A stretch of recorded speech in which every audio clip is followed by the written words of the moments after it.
Hi, I'm Nathan McLachlan. I'm Mark Bradshaw. I'm Will Chan, and we're physical education teachers at Woodhaven Middle School, and we're here to show you some large group activities. The first game we're going to show you today is Snake Pit. Ideally, the game is played with 25 to 50 students, but we can do it with groups as large as to 60 to 80. We normally do it here through all grades 5 to 9, but it could be modified for younger students in kindergarten all the way up to grade 12. Snake Pit is basically a relay running type activity. It's just continuous. How it works is students are usually placed in groups of 4 to 6, sometimes larger, 6 to 8 if you have a bigger group. Usually it starts off with half of your group on one end of the gym, the other half of your group directly across from them at the opposite end of the gym. Mr. Chan's got some music ready. Once the music starts, we're gonna say the red mat side here, right? Whoever's on the red mat side here, person in the front of that line is gonna jog down, give the next group member a high five. They jog down, give that group member a high five, and it just continues. When the music stops, however, that's when all the students that are running must stop because they're all caught in what we call the snake pit. They then come together to the center circle and we'll perform an exercise. So if there's 8 groups, we need to have at least 8 people in the center doing an exercise. If there's anyone that wants to come out and join one of their group members and be a good teammate and do the exercise with them, that's fine. And you complete that exercise and then you just go back to your groups afterwards and we'll decide which side's gonna start us off when the music goes. In reality, you could play Snake Pit without any equipment at all, but it's much more enjoyable and a lot easier to do if you do have a stereo and some music that you can play. We also use 2 foam dice that we use to determine the number of repetitions for each exercise the students will do. All right, so we're multiplying this. Let's see it. We're going crisscross jumps. 36 crisscross jumps. Awesome. Let's get started. With younger groups, it's usually a lot easier and more effective if the teachers select the exercises that they're going to be doing. That way, if they need to demonstrate the proper technique or proper form, they can do so. We try to start with some basic ones, such as jumping jacks or crisscross jumps, things that the students have done before, nothing we really have to demonstrate. With the older grades, sometimes they're grade 8, grade 9 students, we give them the opportunity to choose their own exercises. We can incorporate some more difficult ones, such as push-ups or burpees or even squats. And then if we need to slow things down and demonstrate some things, maybe some core exercises like mountain climbers, things like that. Some of the different movement patterns that you can do just while going from one end of the gym to the other could be as simple, starting with a jog, but then as simple as maybe lateral shuffles, meaning they're all facing one side or one wall in the gym and just staying nice and low and shuffling laterally all the way there. It could be as simple as skipping, right? Or 1-foot hopping, 2-foot hopping, anything that just gets them moving in a little bit differently. Snake Pit is a great activity to do as a warm-up. It gives the students an opportunity to kind of build up their cardiovascular endurance as well as work on muscular strength and endurance. Sometimes it's just a great way for the students to get running and get moving and burn off a little bit of energy. Also, if you get an opportunity to incorporate different movement patterns rather than just jogging, then it helps students focus on their physical literacy skills as well.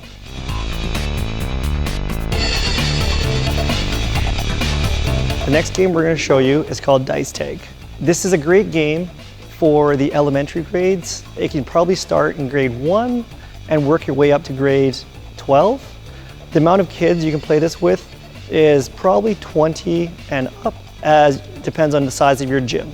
The object of this game is to not get tagged. Okay, we have a team over here. You must have 1 foot on the gray line. We line up across here. The other team, they line up on this gray line and you're across this line here. What we're gonna do, we're gonna roll 2 dice and we're gonna add, subtract maybe, or multiply. Now, this side over here will be even.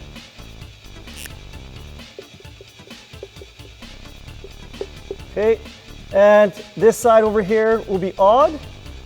So if we roll an odd number like 2 plus 1, the odd team, you have to sprint back and pass that blue line without getting tagged by the even team. If you get tagged, you would run back and you would come to the teacher and do 5 jumping jacks or an exercise of the teacher's choice and rejoin the game. If, for instance, you were to run the opposite way and it wasn't your number, you would also have to go and do an exercise of the teacher's choice. Let's subtract. So it's always bigger number subtracted by the smaller number. And 0 will be even. I'm gonna throw them right now, both at once. Mess you guys up here. Oh no! That's hard! You guys all have to come over here. You guys are all. I'm smart. I'm smart. There is really no end to this game. It's a great game for warm-up, and it's also a good game to teach a little bit of math skills and get a lot of activity involved.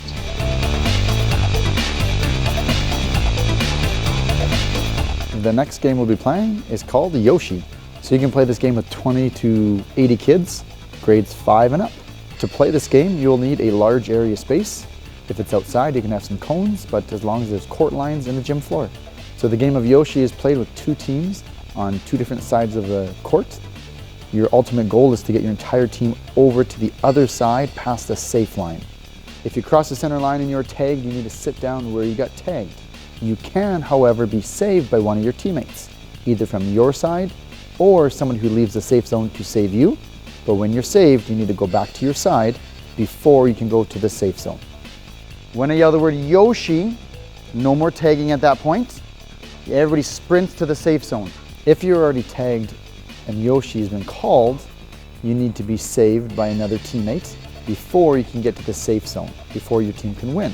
One of your teammates will have to come grab you, bring you back to your center line, and then you can go to the safe zone. The team that gets all their players saved and over the safe line first is the winner. YOSHI!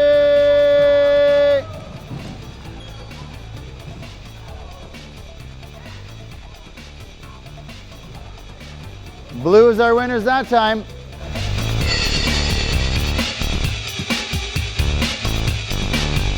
The next game we're going to show you is called ALADDIN Slide. This game is best suited for students in grade 5 and up, and you can play upwards of 20 to 50 students. To play this game, you're going to need some mats, usually about the size of the students, and they've got to be decently thick so that way students can jump on them. And you'll need some pennies to divide up into different teams. Your objective is to dive on your belly and slide that mat. So after one person jumps on it and you dive, when one person rolls off of it, the next person in your team line will run, diving on the mat. The goal is to slide the mat all the way down to touch that blue line. Once that happens, the rest of your team runs behind you to restart over there, trying to go all the way back. So you're getting at that mat to go from the starting point all the way to the blue line, and then all the way back in a relay style race. The team that gets to the starting point first after the turnaround is the winner. Yellow did it! Yellow did it! Yellow did it! Yellow with the victory!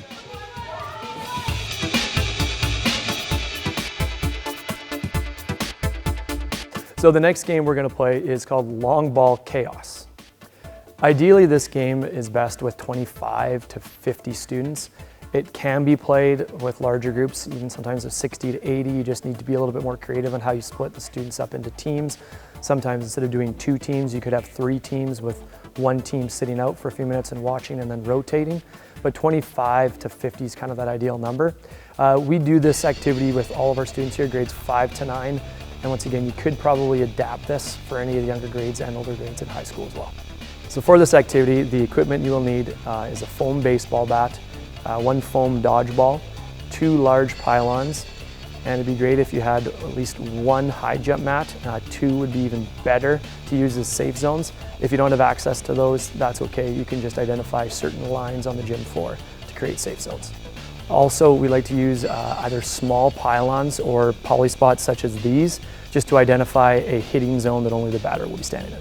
So Long Ball Chaos is a 2-team game. There's basically 1 team on defense and 1 team on offense. Now I'll start with the defensive team and kind of their objectives. They are basically trying to earn outs or get the offensive team out, similar to they do in baseball.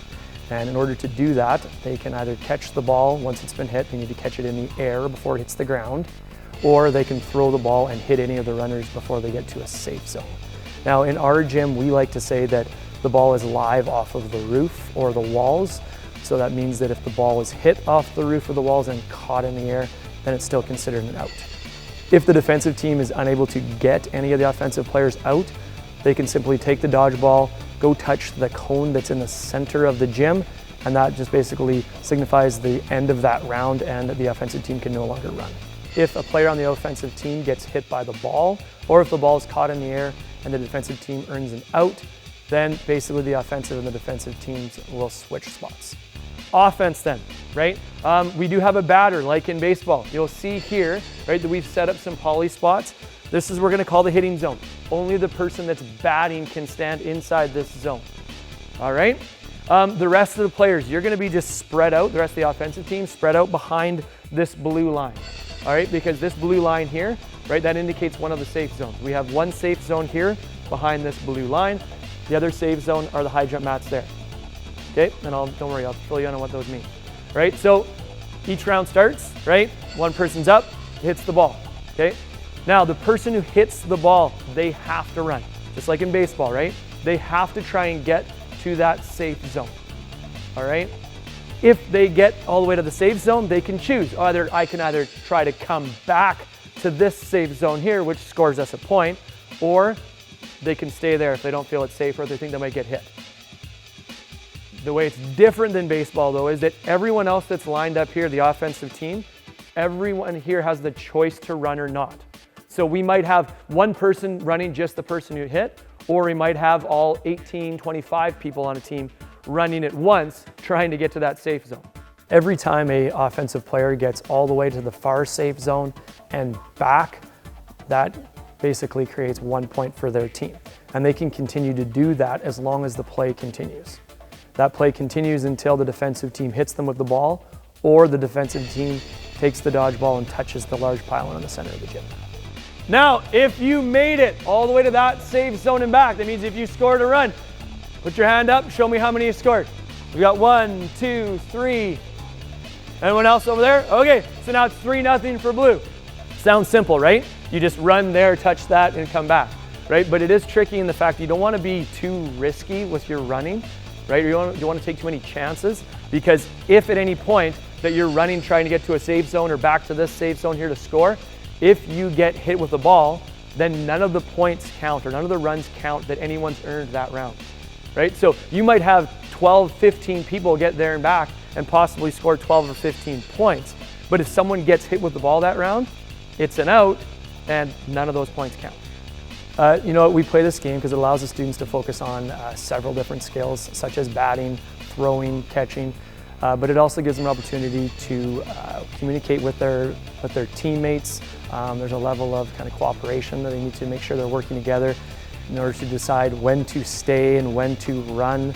And you know what, also because they seem to really enjoy it. They enjoy hitting that ball as hard as they can, and some of them just love to run. So some of them will continue to run and try and score 3 or 4 points in one round. Oh, got him!